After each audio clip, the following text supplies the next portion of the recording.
we like talk really deep, so we sound really manly. We sound cool. That's the whole reason we started a podcast, just to hear ourselves sound cool. Send it to my mom. Yeah.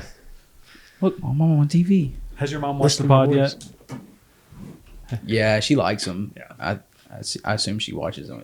She likes it. Dude, my mom, so anytime I'll post something, or now our team will post something on social media, it'll end up on her Facebook in 2 minutes after with the craziest filter put on it. She used to do that to me all the time when I was competing in bodybuilding. I would post updates. She would take that same picture and post it on Facebook, oh, my baby, blah, blah, blah. But she puts these filters, which I'm going to have to hopefully she doesn't, I don't even know if we're recording, but if she watches this or something. But she would put these filters on. It's you can barely even see the picture. It's perfect. Yeah. That's really funny. That's what she does on her selfies too. Both mine and Kyle's moms are our biggest fans.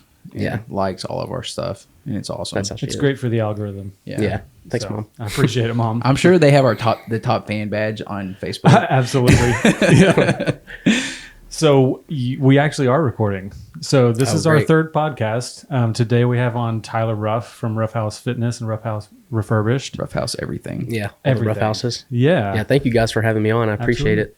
First time being on a podcast, so I'll try to not be too nervous for you. Well, this is our third time, so every time we're getting better.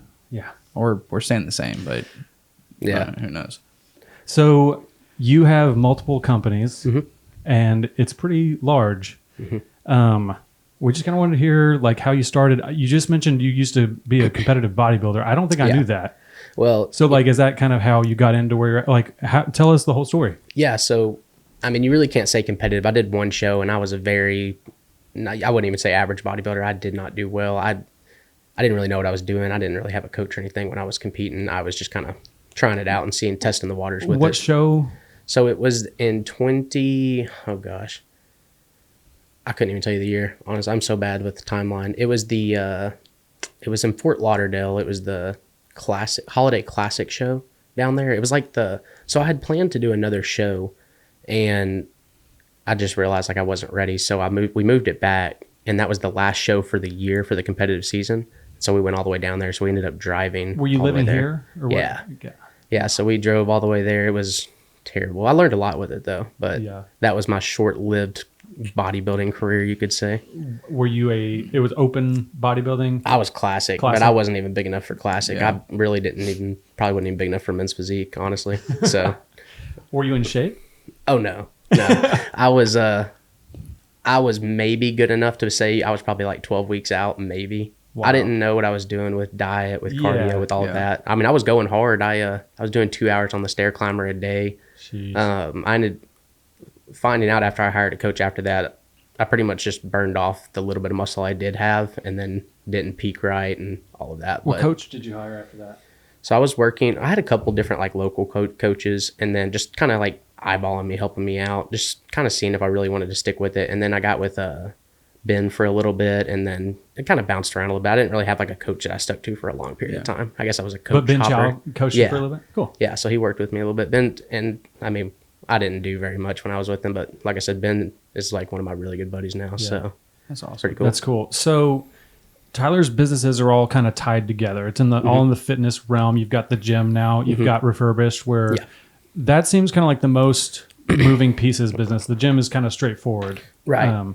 So how did you get in, describe what you do and how'd you get into it and how did it grow to the capacity? So I'll just kind of start it from day one, talking about it to y'all. Essentially what we did was I lost my job during COVID and all of that. And I basically started buying some equipment to build up a little home gym. The gym ended up flopping. We were just trying to do some personal training out of it, but we really didn't get anybody there. So we sold some of the equipment. We made money on it and basically decided, you know what, I could just do this on the side to make money. My whole goal was to not get evicted out of our apartment. That's all I was trying to do because I couldn't get a job anywhere at that time. And what were you doing before COVID? And so I was in school still, and I was serving. So I worked at Marketplace Grill here in Conway. Yeah, that's where Chris used to work. Yeah. So I worked there, and I worked at Cracker Barrel too. So I would work. I didn't do it crazy long, but I would work at Cracker Barrel in the mornings, and then go to Marketplace Grill at night and work. And then I was doing classes, and then all of that happened. Like I said, couldn't get a job anywhere. I was applying at gas stations, all kinds of just trying to do anything to get some money. And the equipment thing had no vision of it, being a company or becoming a company. It was more so, like I said, just kind of get by until things kind of opened back up so that I could get a job somewhere again. So like when did it turn into like this could actually be a viable company doing equipment?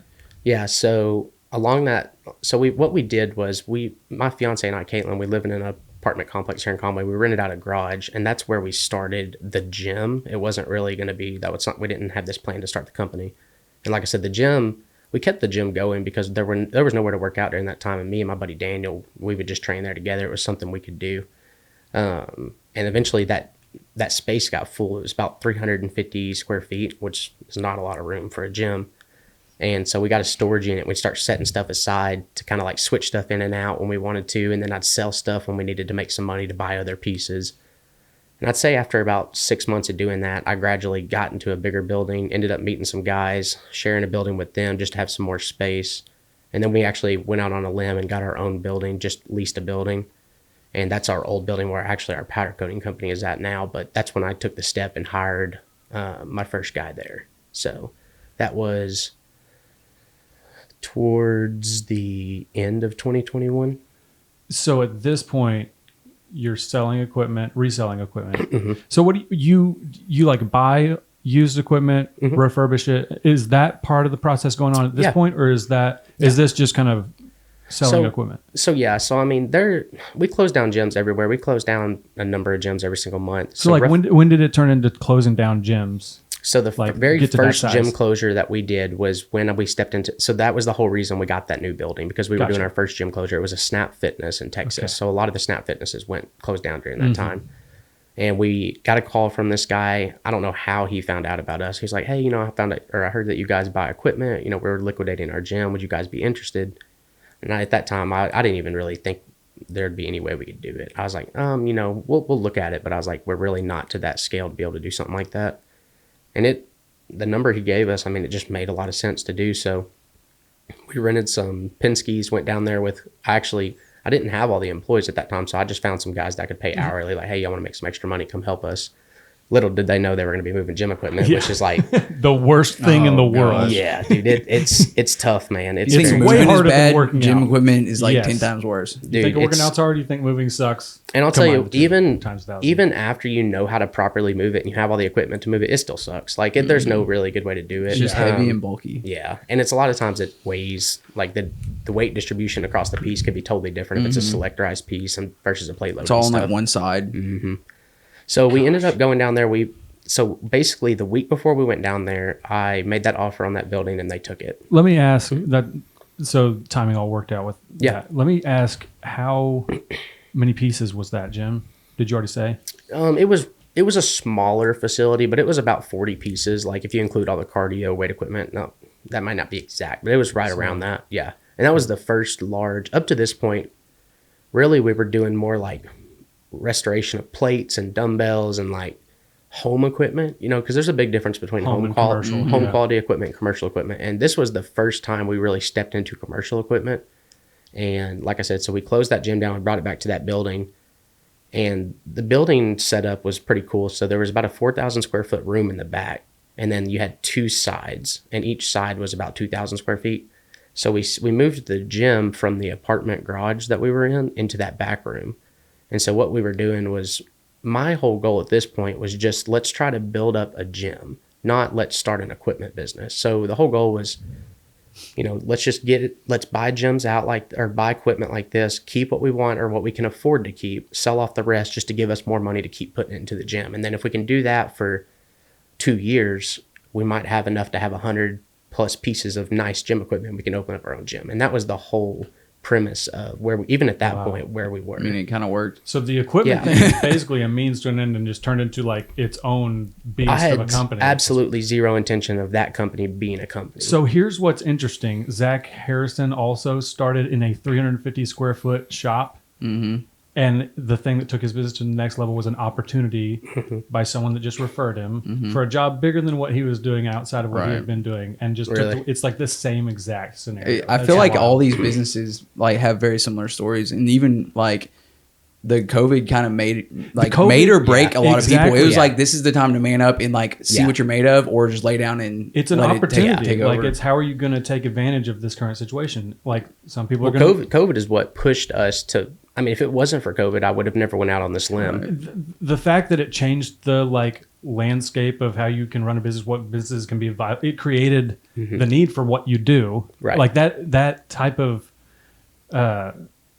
like whole process wasn't really possible or that Right. high demand before COVID. So Yeah. it kind of opened the door for that to be a Yeah, really good 100%. option. It's crazy. Well, if you think about just like the structure of how people go through life, with you go to high school, most of the time you either go to college or you go straight into the work field. You don't really ever get into a position where you have that free time and that not having that security of like, okay, maybe I can make something on my own. You're so structured all the time. It You just go from kind job to of job. stop time and people like let people reflect on their life and like, wait, what am I doing? Yeah. And like, is this what I want to do and keep doing? Yeah. And it's like you don't really have the option to just coast through it and not make the decision. You just have to do it. Oh yeah. Once you make that step, it's all in from there, in my opinion. And I think that's what, separates the companies that do really well or that make it versus, somebody that tries to start a company essentially a lot of times. Cause it's definitely not like, so back to the bodybuilding thing, right? Like I had 1 foot in, 1 foot out the whole time with that. I feel like if you do that in business, it's very detrimental for that company. Yeah. So Yeah. You have to be all in. And it's like that pressure is a privilege. And it's like, Yeah. to have that pressure is what refines you and Yeah. makes you thrive. And Oh, if you 100%. like, yeah, so it's just, you have to push through it, or Mhm. if you don't and you're half in, you're going to Yeah. crumble. Yeah, and learning how to, the amount of stress and what's on your shoulders as a business owner, I don't think a lot of people really understand I did not understand at all until I put myself into that position. When you've got employees depending on you, you've got your family depending on you, you've got your customers depending on you. Now we've got the gym open, we've got our members depending on us, that can be a lot of stress, and being able to view that stress how you need to be able to like let that push you instead of let that kind of hinder you and hold you back. That's a huge thing that I've, been learning throughout the process. So you basically were trying to just do this process of accumulating equipment and selling off what you could, keeping what you want, just to kind of pay for itself to fund your real goal, which was the gym. Correct. It seems like that worked pretty well. Yeah. We work with several gyms. Yes, sir. And so they're all like different and have different vibes, and people want to work out different, whatever. Objectively speaking, Ruffhouse just opened its doors being the best equipped gym I've ever been to. Yeah. So I really appreciate that. It worked really well. Yeah. There's like 8 different varieties of every movement you could want to do, and it's like whatever flavor fits you best, you Yeah. can do it there. So it seems like that worked Yeah. really well. So that's amazing. Well, that's what we were trying to bring with it. I didn't even have a, you see, I'm pointing over here because the gym's literally just right down the street from you guys. Our but- studio is across the street from the gym, which is awesome. So like right there, I didn't have any intention of it being that big or that nice or that scale. What I pictured in my head was just a little studio starting out just to be able to get the ball rolling and then maybe grow from there. And Right. what really was a huge shock for us when I say us, our team, was just how the demand for the equipment business. And as that kept growing and growing, that's the more the equipment business grew, the more equipment we were finding. And, essentially the more money we were making also. So it's also, that was a big thing. We would get equipment that I would want to keep all the time, but we couldn't afford to. And finally we were getting into a position of like, oh, okay, we want these pieces for the gym. We can afford to set them aside. Yeah. So Y'all been a have process, a though. pretty impressive selection. Yeah, I It's appreciate pretty it. awesome. I- And I feel like the market of fitness went very far to the Planet Fitness type thing of big box, like accommodate everyone. Yeah. And then it kind of like that, like your niche died off for a little bit. I agree. And there's been a need for that, and it's kind of cool seeing that kind of Yeah. open back up. I think, I tell a lot of our customers in the equipment business that we open gyms for, I think the demand for good gyms ever since COVID, I think that did wake a lot of people up with like taking care of yourself and getting into the gym. And I think, nothing against any of the corporate or commercial gyms. I think they're great. I think they help a lot of people. There's a great niche for people that want and need that kind of gym. But, for a gym like ours, I really do think it opens a lot of doors for people that, they may not would have without that kind of selection and stuff. It's been really nice, like with the whole Instagrammer, like influencer stuff and all these bodybuilding, because I'm a big bodybuilding fan, so Yeah. I've been following all these guys. It's cool to watch on their social medias. They're all in these like world-class gyms. Yeah. And it's like, oh, I can use the same exact piece Yeah. they're training on this YouTube video. Yeah. So Well, and I really do think it makes a huge difference, having equipment that's got the right biomechanics and that's built right versus For just, sure. throwing whatever equipment you can get into a building. for sure. And they're like, is it an Italian brand, Panada? Panada. So yeah. there's like Panada pieces. These are like luxury gym equipment that I'd never get to touch. So it's nice to. Yeah. But then there's also like 80s and 90s pieces that they Yeah. only made a few hundred, and it's just like for some reason the way it's made just hits better than these other newer pieces, and 100%. it's like these sought after. Well, and like those classics. And what's crazy is those pieces cost more than Than the even new the new ones? school Panada, even the most high end new school. Yeah. I mean, it's because you just can't find them. Well, it's interesting. Yeah. There's been such a boom in fitness, and it's like in kind of like the bodybuilding realm of fitness. Yeah. There's so many more like plate loaded machine companies. It used to Yeah. be like Hammer Strength. That's pretty much it. Precore or something. Yeah. And now there's, I don't know how many, You've but got it's funny. Prime, Like you've me got and my Prime buddies, is like awesome. we'll see these new pieces, be like, look at the weld on that. Yeah. Like you can tell it's not the same like build quality Yeah. as Yeah. they used. They don't make it like they used to, kind of thing. Well, but I mean, even if you want to nerd out and get to like the thickness of the metal, right? Yeah. You think if you own a manufacturing equipment company, you look at, there's so many things you're breaking down at that point.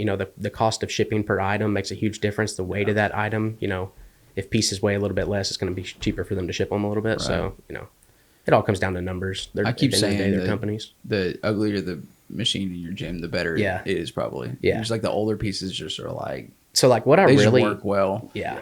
I really wanted to do like y'all ever been to like Metroflex in Arlington or seen pictures I've of it? seen it, Just like obviously. an old beat up Just rusty. nasty. Oh man, I would love that. Like that's the kind of gym that I really like. Yeah.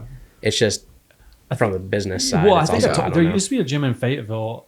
I can't remember. I think it was Powerhouse, but they closed down. I'm not sure.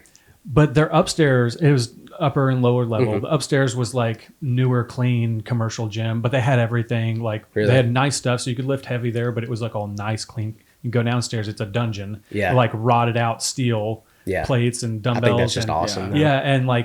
and they had a like boxing ring or cage or something in this corner. It was pretty interesting. Yeah. But it was like literally best of both worlds. That's- They closed I mean- down, so it obviously didn't Right. work business wise for whatever reason. Yeah. But Right. that is definitely an appeal to some people. I think some of the best gyms across the world, I mean, in the United States, out of the United States, are those gyms, and we do a lot of work.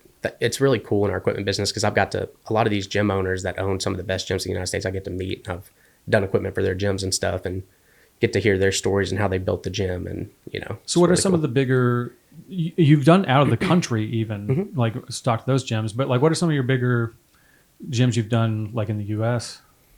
So, I mean, full gym buildups, about the biggest that we've done was a 60,000 square foot gym out in California. That's probably the biggest full buildup. And that's a huge gym. That's a Like big our gym. gym there is, that building alone is 9,000 square feet. So you can imagine. Ruffhouse is 9? Correct. Wow. So yeah, just imagine how big. That's insane. Now, this was also more of a corporate style gym. Well, So, I I mean, think that one of the LA fitnesses is like, do you remember 30,000? they're up there. yeah. Yeah. But Those are like 60? basketball courts and It's like other a things, Lifetime too. Fitness Yeah. or something like. Does it have like a pool and stuff in it? They did. They put a bunch of other amenities in there, and they had, I don't remember how many cardio pieces they ended up getting. Like It was- 300. It was up there. Yeah. They put a lot of cardio in, which, like our type of gyms, like you just put what you need for That's cardio. cardio. Mostly, Nobody does cardio. Yeah. Nobody likes that crap anyway. You're gonna do cardio, just work it's out just faster. different. The people that lift the way that we all like to lift still need a place. It's Yeah. been commercialized so much, and that's great, and I'm glad. Yeah. But we need an outlet too. Yeah. And so we're glad that there's an outlet. Yeah. Like I said, everybody's different, right? So some people prefer this, some prefer that. I just think we're able to maybe hit a niche that wasn't really getting fulfilled. So Yeah.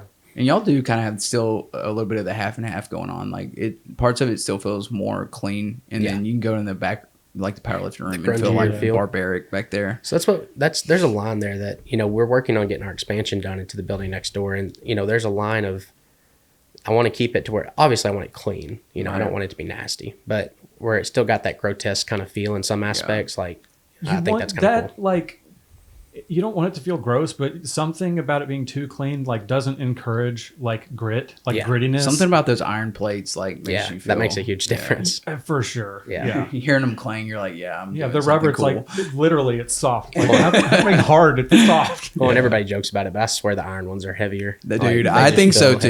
heavier. They're heavier, but I'm they gonna feel stick better to it. push, Yeah. you know? Yeah. But yeah, no, the gym, it's been a really cool process. That's, we opened the gym in June of 22. So we've been open like 8 months or so roughly. And it's gone really well. So I knew of you kind of generally what you did and heard that Ruffhouse Fitness was coming before it opened. And I don't know how that happened. I don't either, but it's like that big gig you got that pushed you to like, you didn't know how he got your, Yeah. But I had heard about you. I knew your name. I knew what you were doing generally. I knew there was a gym coming allegedly. And then I was watching Hunter Labrada. He was fourth place at the 2021 Olympia, fourth place bodybuilder in the world. I'm watching his YouTube. And he is the son of Lee Labrada, who's another like legend in the sport. He owns Labrada Nutrition. So they have their own like elite private gym for Hunter to train in. Cool. And he handpicks all the equipment for it. Yeah. And like all his pieces are like red and black, I think, except one piece was blue and black. So he was explaining how this one that we piece. took to him? Yeah, he was explaining how this piece is like.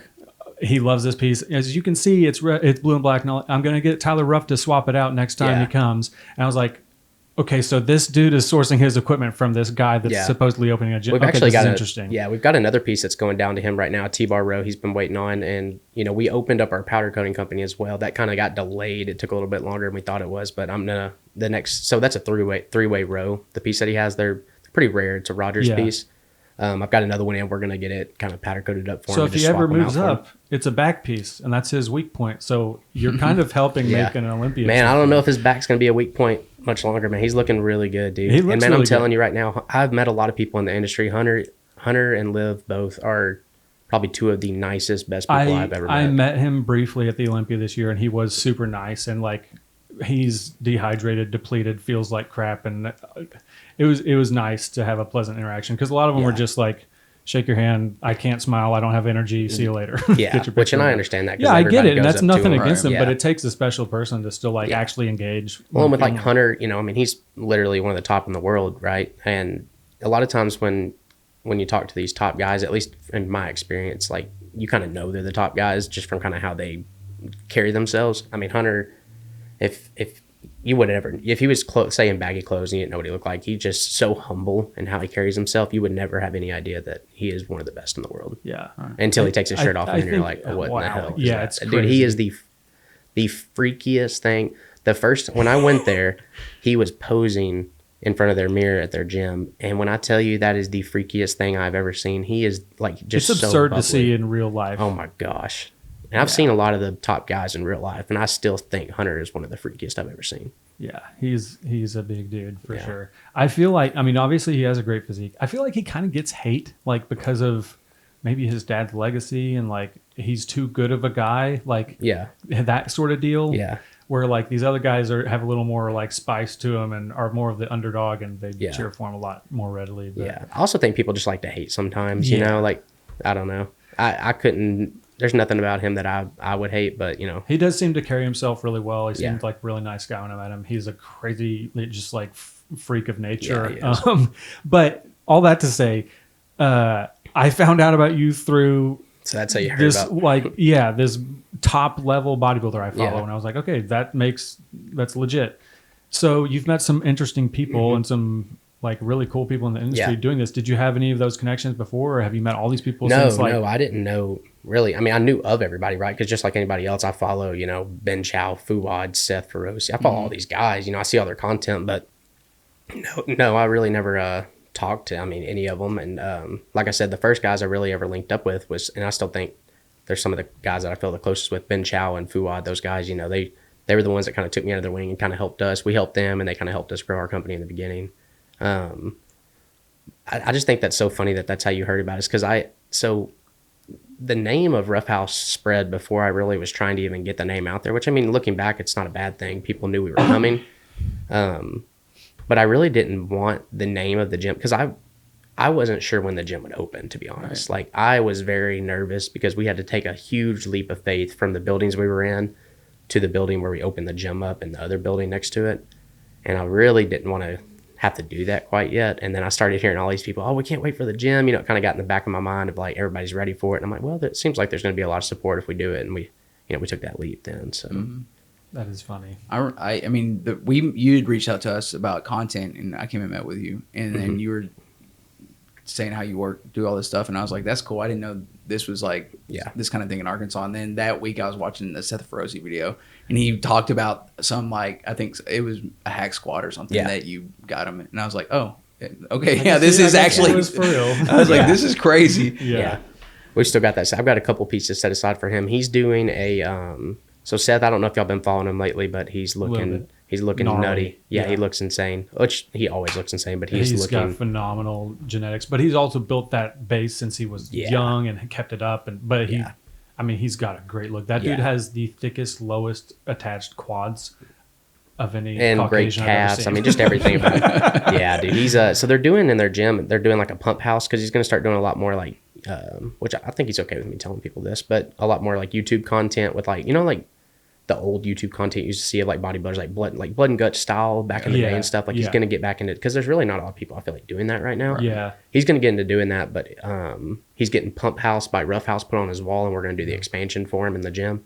So we're going to take him all the old school, like he wants like, Seth he's a fan of equipment and he knows like the good old school stuff. So we're going to be taking like the old school chain driven pieces and all that. So he is a very driven individual from what it looks like, and like seems like a quality, like he's got good values, quality person. He's extremely intense, and like if you don't want to be motivated to get off your butt and do something, don't listen to him because he will absolutely make you feel like you have to get up and work. If I could carry myself, which I hope to eventually be at the level he is, if I can carry myself in business and in life like anyone, I would definitely pick Seth.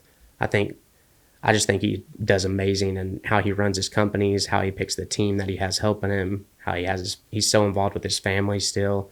He's still able to focus in the gym like he does. I mean, that's people that are in business can probably understand this, but it's really hard to balance all of those things. I mean, his brand is hardworking mother effer. Yeah. And that's kind of a strong, like a bold name to live up to, and he's seemingly does it like at a crazy level. It's very impressive. But they've got some big things coming that I won't say anything about, but their companies they've got some big stuff coming down the pipework. Awesome. So it's pretty cool. Is he going to compete anymore?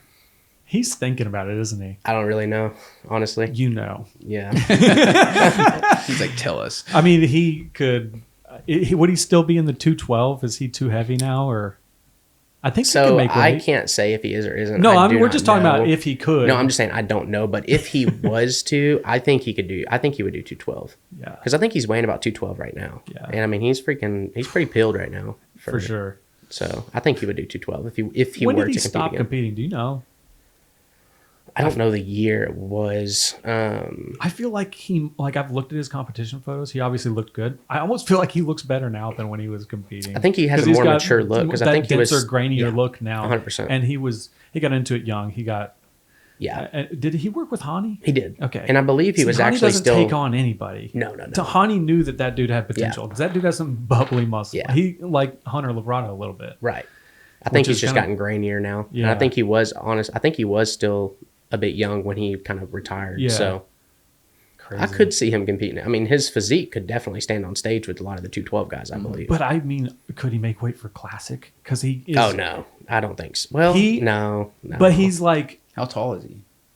He's not super tall. I don't know the exact height. Probably 5'7". Yeah, like he's that. not making classic weight. If he is, what's the weight for 5'7" in Classic? Like 165. I don't even know. He would have to cut some limbs off. He'd have to be like Terrence Ruffin's weight. He'd have to be like 180. Yeah, there's no way he would. Yeah, unless he wanted to lose a bunch of muscle, which I doubt he wants to. But he is one of those guys that has a good, kind of like the '90s look a little bit. And I agree. Good flow with his posing. Like he can hit some classic poses. He can hit a vacuum. Oh, he can pose classic. He hits poses really nice. That's I just wish that the open guys would like poise themselves like the classic guys do and present their physiques like that. I've never liked the... I think it's really hard for a lot of those guys. You know, you got to imagine how much size they're carrying and, you know, flexibility and mobility to be able to hit certain shots. I mean, I just would rather it be like flowing than be like I agree with free posing to like heavy metal. I love heavy metal. I would probably never pose to it though, because it's just that like kind of stuff. And I I agree. To me, it's a moving statue thing. That's why I like the Andrew Jacks and Samson Dowdas and that kind of thing. Hunter's a good poser too. Yeah. But, I think personally, my question that I would like to kind of talk about is you have a lot of moving parts and a lot of things going on. Like, what do you do to manage stress and balance? And that is a great question. All of it, because like I feel like we're drowning all the time, and you have doing like 1% way more things going on than we do. With you. So, I mean, I could sit here for like the next 2 days and go on and on about this question. So it's first off, we're all drowning. So in my opinion, I've talked to so many different business owners and even companies that you would view and be like, oh, they probably don't have to worry about anything, blah, blah, blah. I think most business owners, if you're running a company, especially if you started it kind of from the ground up, I think that's just how it is. The biggest thing for me was I hired a life coach that really kind of helped teach me how to view things differently. Cause I got we've got 26 employees now. We run technically 3 companies. We're in 14 countries and we're all over the United States. So it's the hardest thing for me was just learning how to, and I still have not balanced things. I don't know if there really is balance there, especially if you're an all-in kind of person like I am. Do you feel like it'll get to a point where you can get that? Because like, I guess ideally we see it like we are hoping, we're very hopeful that we can be in this like grinding phase and build up like systems where you can kind of press off the gas personally, where it's like kind of a self basically like machine. Work ourselves into like a system where some of it runs itself, where we're not hands on everything. I think and I think the key to that is, and maybe not the only way, but the only way in my mind to do that is having the right people on your team. Having the people that you can trust to handle certain things. Sure. That's because like this is the furthest thing. Ruffhouse is the furthest thing from a one-man show. There is absolutely, no matter how strong my mind, if it could be, there's no way I could do everything. So is it like specialized task or knowledge that these individuals have to have, or is it like just kind of a personality fit, kind of like, why is it so important on the people rather than, is it not like X's and O's type of situation? I feel like, oh, sorry. No, but like right now, I feel like we're playing chess, or like we're like it's like an NFL draft. We're like handpicking people that we're like, this is how we're gonna do that. Is that kind of like how you're like, this is the spot I need, and I'm like scouting the 5-star recruit for this spot. Yes, 100%. So there's a platform that you can use called Culture Index out there. My finance team actually, his name is Blake, taught me how to use that and showed it to me, and it basically assesses the kind of person somebody is and what their strengths and weaknesses are, and it's supposed to be about 95% accurate. Now, how I assess things is like, so I'll look at our companies and I'll write all this out and like, what are the things that need to be covered, and kind of view it as like certain departments. So like take for instance in Refurbished, the equipment business, there's a lot of moving parts in that. But if we have a shipping department that I have a guy that I can trust and he's got guys under him and I know that he's going to run that perfectly, and then I've got a receiving department, I've got a sales department, essentially just setting it up to where my goal, or what I do every day, is focusing on the things that I want to do in the company rather than trying to balance so many different things. Because, for instance, next week we're closing down 5 gyms, all spread out across the United States. There's absolutely zero way for me to, if I had to middleman that, it'd be impossible. We can't complain anymore. 5. Where all are they? So we've got 2 in Florida, we've got 1 up in Jersey, and then 1 in Oklahoma and 1 in Texas. So when this is all going on next week, what are you doing? Are you just like sitting there like, I praying. Hope everything goes well? Yeah, I mean, to an extent, yes. But that's also where I trust my team. Yeah. If they're Kirk and Charlie and several of the other guys, but those are my 2, main guys. If I have them do a task, I know it's going to get handled just like as if I was to do it. And it's not just them, Tom, Connor. I'd sit here and name all of our people in the company. And that's the only way. I mean, in my opinion, like, I would not want to run these companies if it always had to be how it was for me in the beginning. If that was the case, I would just go get a 9 to 5, because at the end of the day, I had no home life. I had no balance. I was not taking care of myself. I don't know how many years off my life it would have taken if I would have tried to done that. You know, I would have just rather gone to work for somebody, made less money, and just cross my T's and dot my I's, you know. Yeah. I think viewing stress, though, is like the biggest thing, because like we were talking, I know you had a rough week last week, and I've had several rough weeks throughout this whole process. More rough weeks than easy weeks. And those are the weeks that really, I think, make the big difference on like how you either you let that cripple you, or you kind of like push through that, because there's always a light at the end of the tunnel of those weeks, essentially. You know, you're always going to get through it as long as you keep pushing. The issue I ran into, and why I hired a life coach, because I got to points where I'd get so stressed out. Like, not only was I getting like stomach ulcers and like going to the doctor and stuff like that, not eating, not sleeping, but it made it to where I was not productive in the companies, if that makes sense. Like the tasks that were easy for me to do every day almost became like the biggest hurdle for me to try to get done. Right. And once that started happening, then not only was I stressed, but I was getting less work done. So it was stressing me out more. And it was kind of a compounding effect there. Yeah. So. Wow. When was this that kind of started becoming an issue? This was all last year. This was all last year? Yeah. I mean, I would say for 8 months out of the year last year. So at what point in the business was this like a certain hurdle y'all were going over as a business, or was it like it had been kind of at this higher level and it just kind of was... So really, when it got really tough for us is when we made that leap from our old building into these buildings, because our monthly payments there went up like crazy, and we technically were opening the gym up, so we were dumping all this money into the gym, and it wasn't making us anything yet, you know. So that's when it was at its worst, because we were putting all this money into the gym, but I also had all my guys working in the gym, so we weren't getting things done in Refurbished, which is what is our bread and butter, you know. That's what keeps things kind of running for us. So it was just kind of that compounding thing, and then me not really handling that the best way. You know, I'm really big, and we talk about this a lot, I'm really big on mindset and like having a good positive mindset, having a good routine, because like I know like this has actually been a pretty rough week for me dealing with some things in the company. That's just how it goes sometimes, but I handle it so much better now than I did. Like if the me from this time last year was handling this, I would have canceled this today and probably be in bed at home. Like that's just how I was. Like I would get so stressed, I would just kind of shut down. Yeah. And you know, the difference was I was up at 4 a.m. this morning, starting to work, getting stuff done. And now I got things done, and I'm kind of past that point for today. You know, it'll come back. But it makes a difference if you feel productive already, like going into the day. And 100%. Yeah. Getting your mind right. And I think, you know, for other business owners out there, I think you need to expect things to kind of go that way. Like, if you go into starting a new company and you think it's just going to be sunshine, you know, it's all going to be super easy. Like, I think you had the wrong mindset there. I would prepare for hell for some time. I just feel like I'm starting to realize, like, maybe the biggest part of being a leader is you have to like lead the energy of the whole situation. Yes, 100%. And that is the most draining part. Yes. Like the actual knowledge base and like direction is kind of the easy part compared to just energizing the situation. Yeah.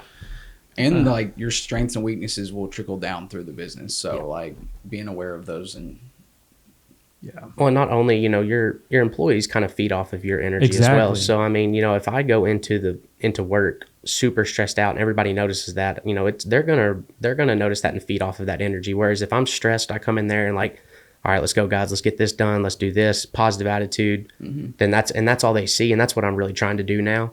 I try to really kind of keep that stress away from them, just because that's not their job to deal with that. I'm the one that took this on. I decided to start this. They believed in me enough to come and help me get it there, but that stress isn't on their shoulders. It's on mine. Right. I meant to ask earlier, what'd you go to school for? So I was a pre-med student. I ended up being pre-med. I started out, I jumped around everywhere. I never really had a clear path. I started out actually nursing, and then I went to business for like a semester, and then I went pre-med. Okay. Yeah. Cool. That's the route I was going down when all this started. I still had one more semester to finish up. I still haven't even finished my degree. I have 2 classes left, but I have 170 credit hours. That's like 1.5 degrees. Yeah. So I just bounced around like everything. So I've taken a little variety of classes. I wish I would have taken more business classes now, but I had no idea I would have needed that. Yeah. The degrees are semi-pointless. We at don't this use point, our degrees. So. I have a degree. For some reason, having a degree was important to like just getting a job. Yeah. my degree's in music. It has nothing to do with any job I've ever had. Yeah. So that's cool. It just shows, I think, that you can go through and you can follow steps and that. Yeah, it's like, can you follow instructions? Yeah. Yes, you can pay a lot of money for 4 years to follow Yeah. a lot of instructions. And there are certain degrees that I do think are, for sure. if you have a clear path, like what you're going to do. Like obviously being a doctor, like you, Yeah, you probably need a degree for that. Yeah. Like, me and Kyle's degrees are not relevant to our business at all. Yeah. But our employees have degrees in those fields. That's funny. It's fine. Yeah.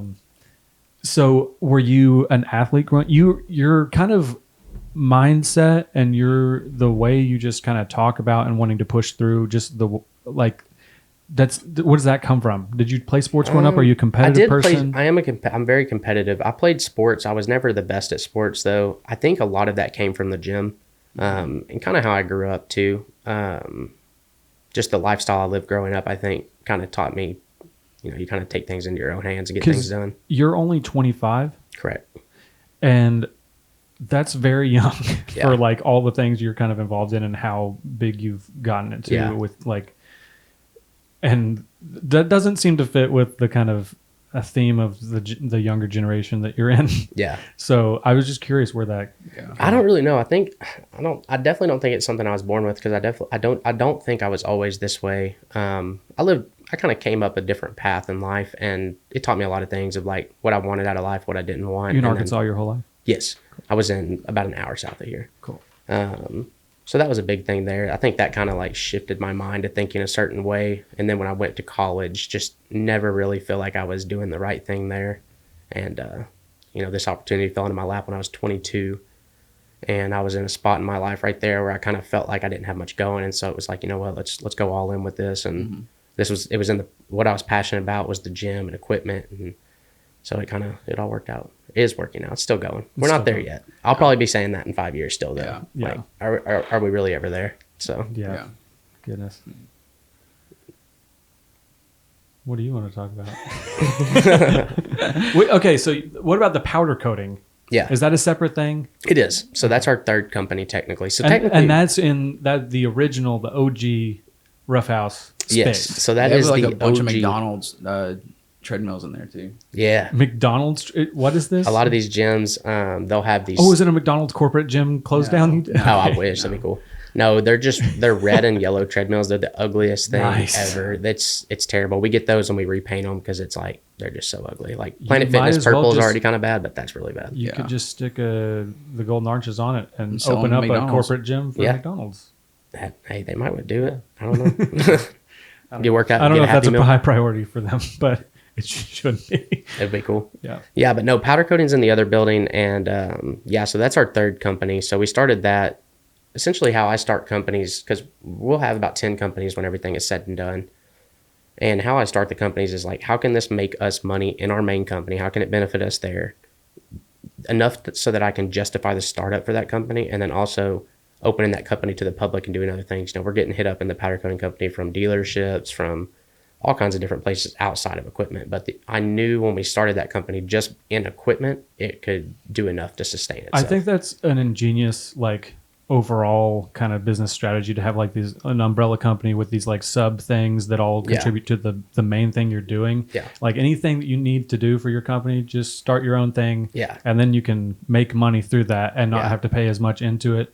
But was that a big decision because you could also just outsource that and not have that responsibility of running an entire another separate company? It definitely was. And we did outsource it for a little bit, just to see if there would be enough of a demand for that. And we shortly found out, there was. And having the right person we have a guy named Peter that runs that whole company, and, having, I come back to this with everything, but it's all about having the right people, having the people you can trust. And y'all do your own upholstery as well? Yes. So that's technically our company number 4. So but that company has not fully launched by itself this week. Nice. Yeah. So and that's Ruffhouse Upholstery.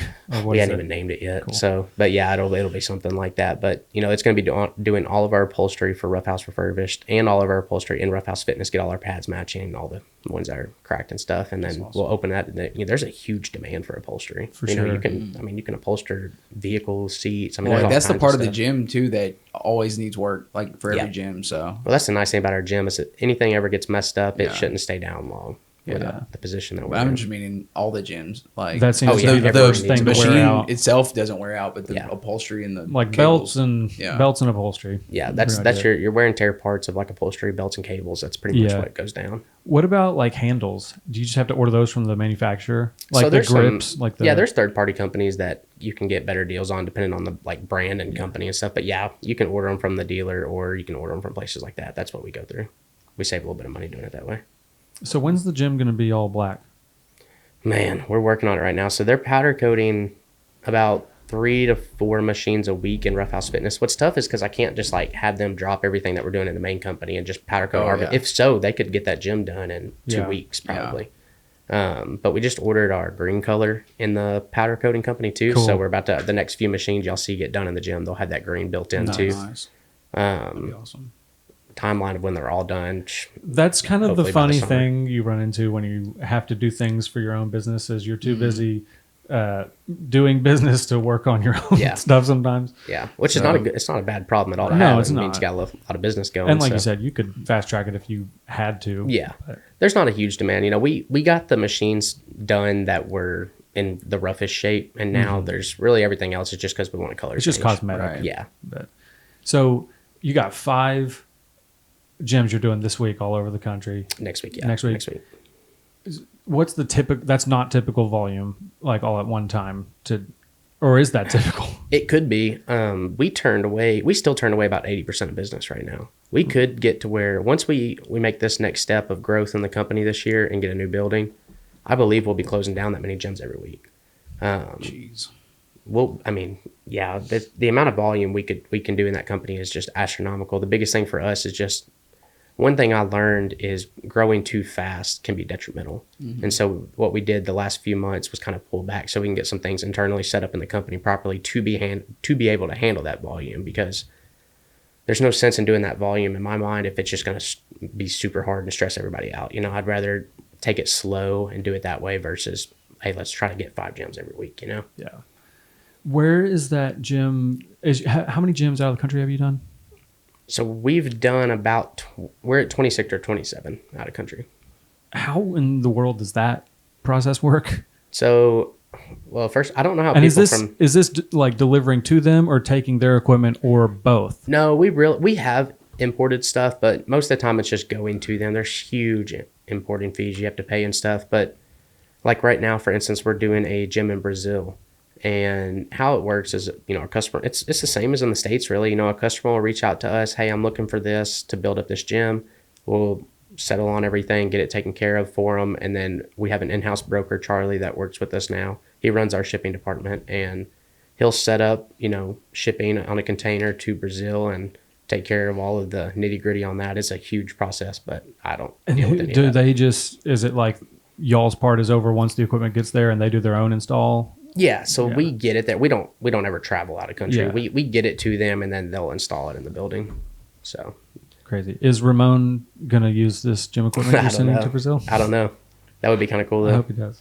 I don't know what. Cool. I need to see what part of Brazil. I don't know my geography. Brazil is really big, I think. I don't even know. It's in South America. Yeah, correct. So I'm pretty sure. The Brazilians have made an impact in the bodybuilding world over the last 2 years. They came out of nowhere. Now there's like they're leaving the jiu-jitsu community. Is that what's happening? Yeah. All of the best genetics are from Africa and Brazil right now. It's seriously. And there's some pretty cool gyms down there too.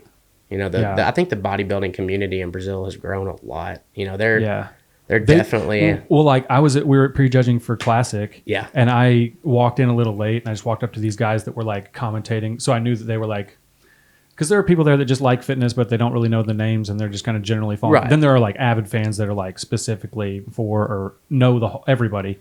And they seemed like those people. So I was asking them what was going on. Like they knew how the call outs worked and all that. So I was kind of getting like the play-by-play on what's been going on. Yeah. And they were Brazilian. They had an accent. I was like, "Where are you from?" They're like, "Brazil." And I was like, "So like their fans are they go like, wild, passionate, man. Yeah, very passionate. Definitely a little excessive, I think sometimes in some of the things that they could say. But I mean, it's just passion, I guess. I just It's the I same wonder way if with, Google like, Translate's just kind of like it's not as aggressive as No, the I think cloth. it is. It's like for like even in fighting, like was about to say, you UFC just got to had be issues careful there. if you go down there and you're Yeah. fighting Yeah. a Brazilian. Like, don't say the wrong thing. Yeah. Well, I mean, So- at that last UFC card in Brazil, Yeah. I think it was, they were like, I can't remember the guy's name that won, but they were throwing stuff all Yeah, at him they when he don't was walking play. out and stuff. Like, Well, Yeah. these guys like when were Connor nice, fought though. Jose Aldo, like they were like, nope, don't, you disrespected our guy. Like Yeah. he is the guy down there. I feel like other countries respect, maybe to a crazy, unrealistic, unreasonable amount, respect their athletes way more. Like the welcomes that like Rami and Hadi get. What's at the? their It's what countries. sports are like. People like the way football is here, and like even in fighting, like Brazil, like the fighters are their people. Or But, like, like- Iran loves wrestlers. Like but, that's like, like the most famous people. Like here, who would you put in that light? Like NBA players, NFL players, and that Yeah, sort of stuff. like, that's like look their at LeBron James or Exactly. something. That's what I'm Yeah. saying. People don't respect LeBron quite like that, and he gets a ton of But hate. Michael Jordan, I still think like I don't know. I'm just I thinking. think LeBron's a bad example because LeBron also has a lot of hate. And I'm Which pretty is sure they very just built like a unnecessary. huge statue for Hani. Yeah. in his they hometown. did. That's what It I'm was saying pretty though. He crazy. won one Olympia Yeah. and got a statue. Yeah. I don't know. Yeah, they It's- but they it's have like interesting. mad respect for a lot of these like See, but like during COVID, like the Olympics, I think were going on. All of those athletes could travel across countries Yeah. because it was their job. Professional bodybuilders weren't allowed to travel. Yeah. They're professional athletes. They They ran were into a not. lot of It was issues not with that. recognized as a professional sport, which That's I think strange. is really. That sucks, man. And these guys, I think they're putting their bodies through a more like rigorous all around Yeah. thing because it's like I have a lot of it's respect for it. It's a biohack to make yourself look like that. Yeah. It's not as natural as like being an elite like athlete doing normal For kind sure. of human functioning I things. definitely think with bodybuilding, it's very much so like a 24-hour around the clock sport. It's Whereas- the most like personally. I don't know. You can eat a cheeseburger doing any other sport. You can't eat a cheeseburger wrestling.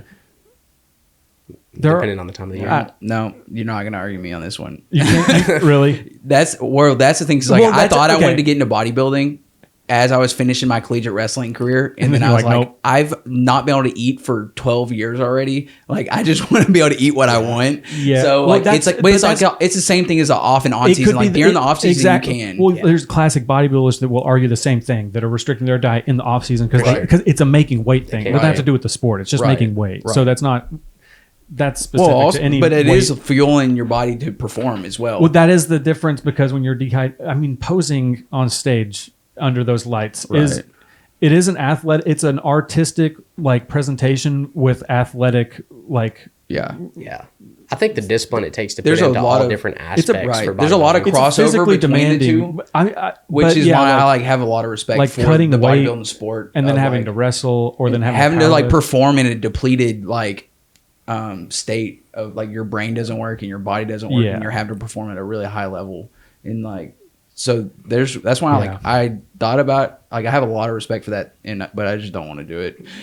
Totally get it. Yeah, It so- sucks.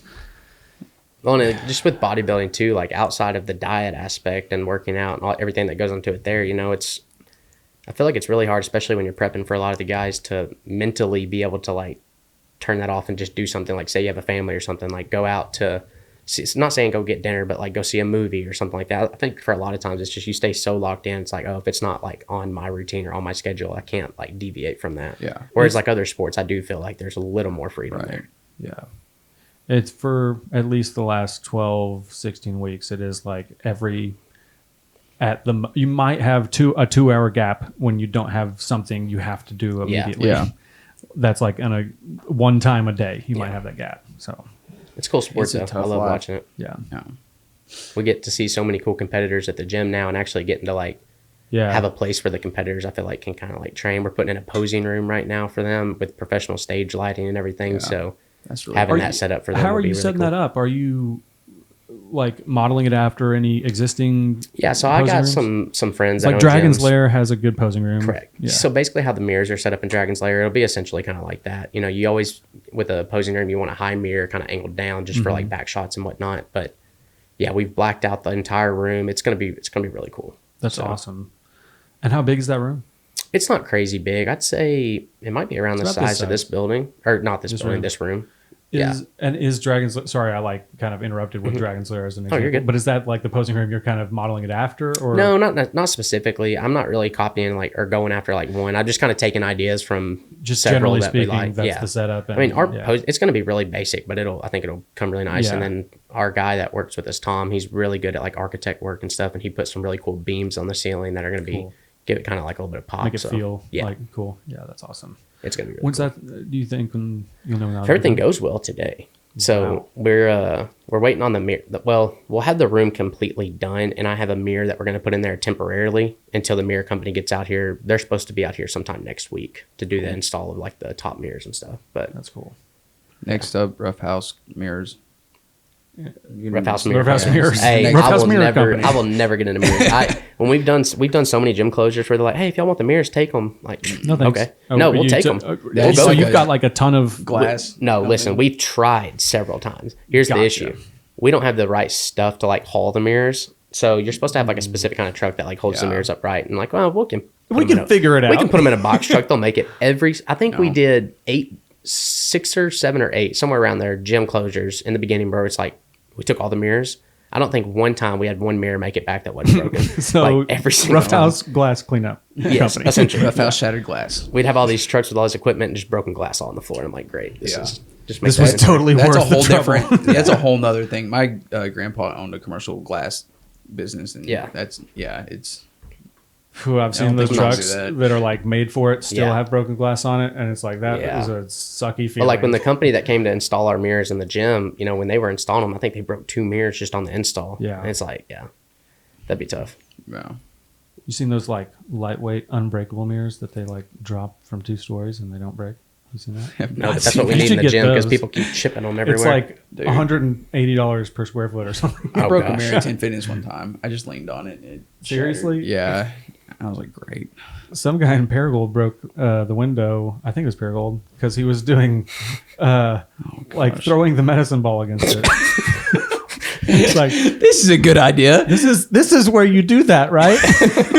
just chunks it at the He's mirror. like, "Ugh," and then it breaks, and he's like, "Why did the glass break?" I'll tell you some of Oh. the stuff that you see from owning a Dude. gym. So we had cameras in We the could gym. have a but- whole podcast just Oh, about dude. the Dude, things that happen in gyms. When I've been in Rough House, it hasn't been as bad as a lot of other gyms I've been to lately. Yeah, but I'd the say gym, the big box gyms are terrible. Yeah. it's gotten bad with the wannabe influencer situation going on. Is all Yeah. I'm saying. At Ruffhouse. No, at gyms across the world. And I can see that. I see that happening at Ruffhouse too, and that was a big reason. we I'm put saying the- Rough House is like the best I've seen Oh, okay, recently cool. in managing that Good. because it is Yeah, hard we're- because it's like it's a public gym they're paying to all this Yeah. stuff. Being a gym owner, I'll tell you, it's really hard to balance like the rules and how you go about that. But we're really strict on certain things, and we've been strict on them. We just haven't really been pushing them because we're so new. We didn't just we're kind of learning as we go too. Right. But that's a huge reason we put the posing room in. Is Yeah. if you guys want to do that, we're all We got for it. We want to space for support you. Do it here. Yeah. Because that just you go into certain gyms and when you see 20 dudes all doing that, it just it's a turnoff for 50% of the population or probably way more. Yeah. So. It's a turn on for very few. Yeah. Yeah, like 5% maybe, not even. 5% is incredibly generous. Yeah, not even 5. Well, I'm just trying to 0.01, and they probably all I'm might- thinking is shouldn't be in society. there's 3 high schools in Conway, so that's all I'm thinking. Like Yeah. it's really just that niche. And then Yeah. maybe some of the college people, but Jeez. yeah. Learning how to manage gym is fun. It's cool though. I think, we're starting some new policies of like if you don't rack weights, you're getting fined, and second time you're getting suspended. Your membership suspended, just stuff like that. That was all Rob. Just go ahead and find him. You just Let's put it just on his step tab. on test it. Yeah. Yeah. Way to go, Testing bro. tab. He said he's testing got tab. my tab if I don't rack any weights, so put it Yeah. on his tab. I think he just got a membership there to wait until we come in and shoot video and give us hugs and Yeah, touch he my just- butt because he did touch my butt last time. He's a goof, man. He's very ridiculous, but he's a big fan of the gym too. Yeah.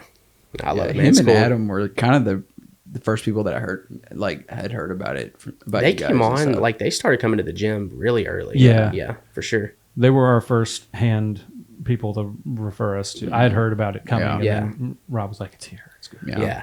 That's how we're around 500 members now at the gym. That's So awesome. I'm cool with talking. I don't know if people I feel like you if you just shouldn't told me- talk about that or yeah. not, but Well, I think it didn't feel like it was that long ago. Y'all had just like hit 300. So yeah, that's it's awesome. grown so and it's just because we have people like you guys and people that support us, like bringing in friends and like spreading the word about us because we don't even have our signs on the building done yet, or our website live yet, Yeah. because somebody hasn't paid for that yet. But I will soon. But yeah, no, it's going really good, man. It's been a cool experience. I'm really excited for what y'all have going on too. I feel like this year for y'all. Y'all are. I hear more from other people about Elevate now and especially in the gym world. Like you're starting to hear a lot about it. So It's been awesome, and like that's why another just extra reason we were like, how are we getting a studio space across the street from this gym? That kind of worked out really awesome. No, it's awesome because we like the same time. We're doing a lot of work with y'all now, and we're also. If we ever get a spare minute in our day, maybe we can go in and work out together. Jacob goes in the morning sometimes, but maybe if I got to get it in before I start my day, or I can't get off my phone long enough to finish. But if we do, on the rare opportunity, get a chance to just go across the street and get a lift in, that's really nice. It's super cool. Yeah, I think y'all's world will calm down too. I mean, I think this will be a breakout year for you guys, and then I hope so. Just putting people in the right spots. I think that's the biggest thing.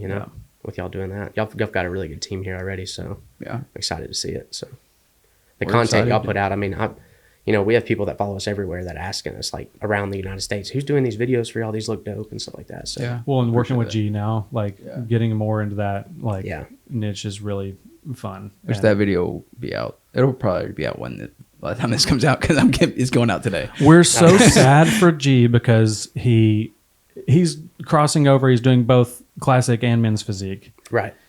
He's basically at the weight cap for classic because his best leg or body part is his legs. Yeah, he's got crazy legs. His strategy makes sense. His strategy is to try to go pro in men's physique and then increase his weight cap in the pro level so that he can compete as a pro in classic physique, which makes total sense, but is very sad in the short term because his legs are ridiculous. And I love watching. His upper body is good too, and it really he does have a good look for men's physique. Like it's not like he's doing that, but just because it's his only option, he actually enjoys it and he has a good shot at it. But I think it'll be. It's really rare to have a physique that fits multiple categories well, and his does. Yeah. But God, we shot a leg video with him, and it was like, all right, that's he's got decent some leg workout, legs, man. He's looking great. It's like because. That's another cool thing about watching people prep at the gym. Because like when you're going through a prep, there can be weeks that go by where you don't feel like you look any different. But I see him and I'm just like, see the daily almost every changes. single day, and it's like, holy crap. Yeah, he's gonna be ready early. His legs are grainy, and you can see when he extends his leg, you can see the separation between the quad and the hamstring, and like diced. The little skin attaching. And it's like that's a little bit gross. I was editing the video and I texted Kyle. I was like, bro, this dude's legs are. Stupid. They're pretty nasty. I really think we're going to get some really good competitors at this gym. Sure. I think also having the right environment in the gym where people like G, we've got several people like that, but that they have an environment that not only supports them, but also gives them what they need with in the equipment world. And then once we do the expansion, we'll have the supplement store and the recovery center. I mean, you could pretty much do a whole prep at Ruffhouse. So the amount of talent, not even just in the bodybuilding community, but just across all the communities in Conway are just ridiculous. There's just a lot of really talented, skilled people in this area. Yeah. I think it's because there's nothing to do, maybe. So it's gotta hone this craft. I got nothing. I gotta be really good at this. Not like I'm gonna go to the beach or I'm gonna go do something unless I'm gonna go eat somewhere. So I might as well get good at something. Yeah, maybe. I don't know. I do think the colleges help. Oh, for sure. Conway, because it pulls in a lot of people. Yeah. And so. For sure. But I went to UCA and graduated in 2011 and it was like a college town. It still is a college town, but it seems like a lot of the people from my generation have started to plant roots. And so it's like a young adults town more so now. It was like a very young feeling college town. Now it's like we kind of got our crap together a little bit. Yeah. Older college age I also town. think that the COVID thing did help a little bit because with the virtualization of things, you don't have to move to LA or to New York or wherever to succeed in a certain because of the internet. You can stay where you're at and still make it in some kind of industry. That's why I just argue that Arkansas is one of the best places to live in the United States because it's cheap. Because it's cheap and you can do whatever you want, and it's like we got internet too. We got good internet. We don't in my house. I was about to say, depending on what part of Arkansas. We literally don't in my house, which makes so much sense for me in the industry that I'm in. But hopefully I'll move somewhere with internet soon. One day we'll be able to get you internet. Yeah. That'll be the day. That'll be awesome. Well, you'll get internet when you move back to Conway. That's what I'm saying. I'm trying to make it happen. It'll happen sometime. All right. Get on that Conway court. next week. The Conway Corp. Again, like Conway Corp. Yeah. I don't think I was on Conway Corp when I lived here because I was like, need to pay that's my bill. Is that here. the only option for internet here? Yep. I think. No, well, you can do like you can do a AT&T different- or yeah. whatever, but Fiber's really good, but it's expensive. Well, actually, I don't know if it's expensive. I think it's expensive to set up if the building doesn't have it there yet. yeah. We got to do something about our internet over there. We just this week we put up boosters to try to like boost the Wi-Fi's. We have the highest Wi-Fi that you can get for that area, and it's when it gets busy in there. There's just so many. There's people. too many people. Yeah. Bandwidth. We got dial up here, so get off the phone. I missed that so much. Get off the phone, Mom. You kicked me off MySpace. I've got to get on AIM and talk to my. I remember like asking. Nothing's some more girl embarrassing out than over your it. original AIM like username. I still use it. I don't even know what mine was. Jeez. I think I do. I probably could figure out what mine No, was. I don't use it. Y'all would be in my top 5 on It was my top 8. MySpace page. Top whatever, 5? Whatever it is. I don't Really? know. That means a lot to Y'all me, would dude. definitely be on there at least for We a made week. it. Man, We can stop the companies. We made it. We have officially made it. What was your MySpace song? My Like, MySpace you, song. like you had you could have a theme song on your page. It was probably one of my band songs. Mine was Probably. Grills by Nelly. Or like Kill Switch Engage. Did you have one of these? I don't know how y'all remember that stuff. I had no idea. He's I'm a like little bit younger, almost so a decade. I'm yeah. 33. Which Yeah, is, so ugh. MySpace, you were really young. I MySpace had a kind of thing. MySpace, or like I Yeah, but remember you like, missed for a like little the bit. Yeah. good days. I of wasn't MySpace. in the core of MySpace. You know what I remember sucks is getting Facebook and be like, "Oh, you can't customize your wall." Like, Dude, that's yeah, stupid. this is lame. When I got Facebook, it was like still invite only. Like yeah, you had to like be invited from someone else on the platform. that's crazy. And then like a week after I got it, it was like open to everyone. Now it didn't Yeah. feel exclusive anymore. Kind of like Dang. when there was a movie that came out that was PG-13, Yeah. and I was like, "Oh, I'll get to watch it." And then like they changed the rating to PG. And I was like, "Oh, I'm not But a grown up like anymore." low key, MySpace had like little kids learning how to code, like to make their Yeah, for real. like to make your wall look different. What sucks is like I had music on MySpace that I did not have backed up, or if I did, it's on a hard drive that died long ago. Just put it on LimeWire. But yeah, Destroy our MySpace, like it's not on there anymore. And I like reached out to them. I was like, "Hey, I was trying to find these songs." They're like, "Yeah, we had to switch servers and we lost everything." and I was jeez. like, "Okay, so dang All it." Appreciate it. So always back your stuff up on 50 Are hard you drives. calling me out? Lesson of the day. I'm calling myself that. Well, and Felt like he was and attacking name a your little bit. files Okay, appropriately. now you are calling me out. Oh, I'm bad about that. My really- my like organization is terrible, Yeah. but I am getting better. So I'm Yeah. not. Mine's always been bad, and it will always be bad. Do you have someone that does that for Yes. you in the company? Yes. So our guy that's coming on, he's technically been working with us. His name's Bryant. He's became probably one of my really, or I would say one of my best friends. We talk nearly every day. Just he's been with me for the last year helping us. He's the one that runs the media page. Yeah, he and is the on YouTube top and of his stuff, yeah. Man, he is so meticulous and so like nails every single thing perfectly. I wish I was that way. Like, I feel like I get stuff done, but I just don't feel like I have the brain to like this like categorize like. Yeah. I feel lot of like times I when we relate do- to you really a lot in this because we're very forward driven people. Yeah. And then Kyle is that person for me that he's like very detail oriented Yeah. person. Which I'm is- detail, I feel but like- I'm not the most organized. We gotta have. that's Galen not with what I'm that. saying, but you're detail oriented where that I'm is like big picture looking forward to where we're going and you're like Yeah. making sure where we're at right now is not Well, in a Brian bad will be spot. like, I'll do a quote for a gym, and I'll have a sticky note. And I'll be like, writing everything out and send a guy a picture of it, blurry picture with some crumbs on the counter, but like, here's your quote for the gym. And Brian will be like, Here's your quote. Here's It's your $100,000. Well, your 12-page Excel program broken down by every Oh, single, which yeah. I love. Like It looks beautiful. Brian's gonna run. He's gonna run as big of a role in this company as I do. Yeah. So he's awesome. He's And he's in been a saving Virginia? grace. Yes. Cool. Yeah. Yeah. That's sweet. He's going to be a big part of everything here. I'm really excited. Was he from here? How did you know him? No, we met through the company. Through the company, Yeah, okay. we met through. And he's been in Virginia this whole time. Correct. Cool. Yeah, he's worked with us from Virginia, so Cool. he's yeah, we met through. I mean, I've met so many cool people, but Bryant's definitely like one that when I met, like I just kind of we just Just knew, instantly yeah. clicked, and it was like, Are we at least Yeah. like in your top 100? oh, for sure, Sweet. for sure. Yes. Yes, he hasn't subscribed yet, but we're in I top have 100 like on I've MySpace. met so many people, but like most of them are just business relationships. Like with you Right. guys, I feel like I hit you up all the time outside Yeah. of when we're doing stuff. I just I don't know. I feel like you get like more acquaintances, Yeah. with what we do. Like I'm sure y'all have clients like that you just kind of like you do your We've job. got to them. overlap in our interest and our like business kind of opportunities Yeah. and the genres we're in, and And even the ways we get started. That's what I was and about to stuff say. is Like very- how we our both stores these are all companies. very similar. Yeah, yeah, it's gonna be Interesting. a Elevate Ruffhouse takeover 2023, baby. 2023. I mean, look how far y'all come already. I know. The building, man. It's gonna look so. It's looking so. Did good you see already. our sign out front? I hadn't seen the sign. Oh, we got It's a bunch right- of them. it's just like the that. same. He got 2 of them. So Hey, it's okay. You've seen the sign at our gym we've had up for. It was just a table banner that we Yeah. put some Nice. nails in. Hey, it works. Hey, signs are expensive. They are- cost money. Yeah. It is But true our thing. last guest does signs and he does them well. So He does them well. There you Yeah. go.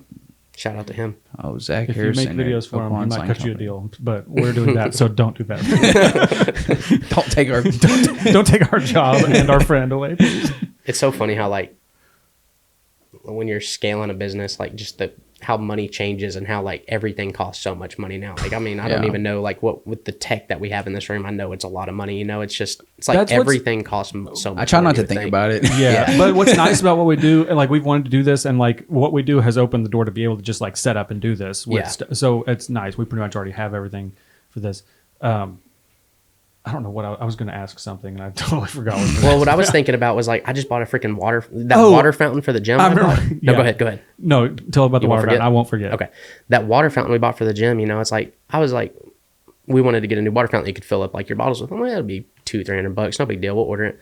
It was like $1,500 for a freaking water They fountain. just rip off businesses. I'm What I was just going to like, say really? is everyone has, since we moved in, it's been nice because I feel like prospects and clients have been like, oh, like they're legit now. Like one of my best friends was like, oh, you have a company? I was like, yeah, I've had it for like 2 years. She was like, well, but you have a studio now. So I'm like, Well, it's like when and- I was But then like the inverse also happens where people are like, oh, they're legit now. I can sell them my business. So Yeah. Like Everyone's hitting people, us up like, trying to to meet with do us, stuff. and then Yeah. we sit down and they're like, oh, they're actually trying to sell us something. Yeah. We're like, wait, what's going on right now? Yeah. Well, everybody out here is trying to make Yeah. it, man. our time is all just becoming very much more valuable. We have to guard that a lot more, not just like always have a impromptu meeting that kind of derails everything. I'm telling you, that- just that hire is just someone trying hire to sell us somebody something. to That's do why all the meetings. Kaylin has been amazing. Like, Kaylin, she like please is our take care of gatekeeper us. and Yeah. vibe checker for everything. Yeah, So you got to have that. Yeah. And you'll start seeing that more and more. Like something I notice a lot too is not only that, but people wanting favors, stuff like that. Yeah. Like when you start like where you guys are now, you'll have. I'm sure y'all probably see it, but you'll have like, people. this would be hitting you up, great like- exposure. Like, and you're like, no, I don't need exposure. Like it'd be great exposure. Hey man, when you remember when we ran into each other in Walmart 6 years ago? Do you think you could hook me up at like 50% off of some equipment? It's like, oh man, I would love to, but I actually can't. yeah. Yeah. I would love to, but no, because that's not fair to everybody else. Goodness.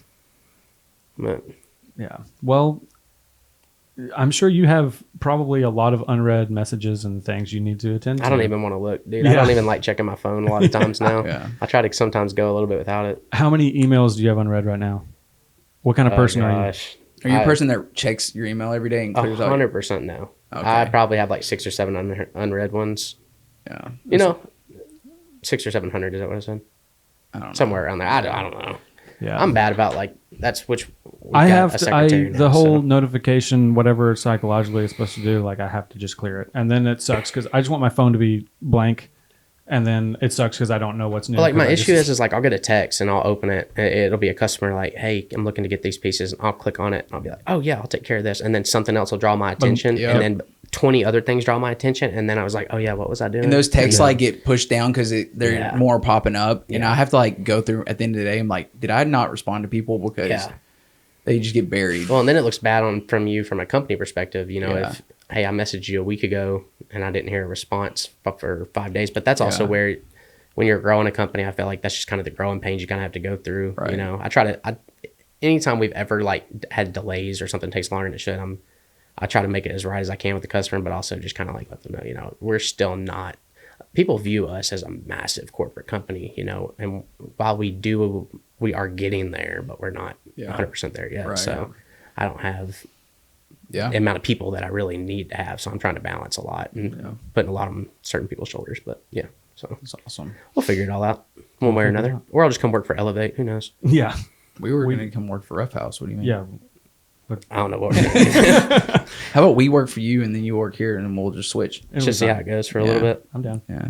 I would love a change of pace. That would kind of fit our thing of like that idea we had about switching roles with people. Yeah, it would. it would. Yeah. Well, I'll thank you for coming in. This was awesome to learn y'all like for the having whole me. history. I feel like I could sit here and talk for hours. We definitely Yeah. could. We only got 19 minutes left on that card though. And we are 13 minutes past 30, the second half. So, Oh, wow. So we went long. That was over an That's it. hour? Yeah. That was an hour and 13. That's what happens when you have good conversations. Exactly. I don't But have that in life, I guess. You're doing awesome things, and it's been very cool to hear about it through the grapevine when you weren't even trying to get the word out, Yeah. and then see it come to fruition, and then become a part of what you're doing. So we're very proud to be Thank you, man. doing what we're doing, and to see you grow, and glad we get to watch from across the street. No, and y'all are going to be a huge part, man. All these videos and stuff that we're putting out now, you know, I really just think it's going to help. It's going to help us a ton, obviously, but I think it's also just going to get y'all more exposure as well. So Awesome. I'm excited to see what we all build together in 23. So It'll be fun. yeah. But yeah, thanks for coming in. Yeah, appreciate you guys. Appreciate you. Thank y'all. I'll We'll be see back y'all. whenever y'all want me. I'm just down the street, so All right, we'll do it next Sweet. week. All right, regular. later. Bye. See you guys. I don't know if I'm just supposed to say bye.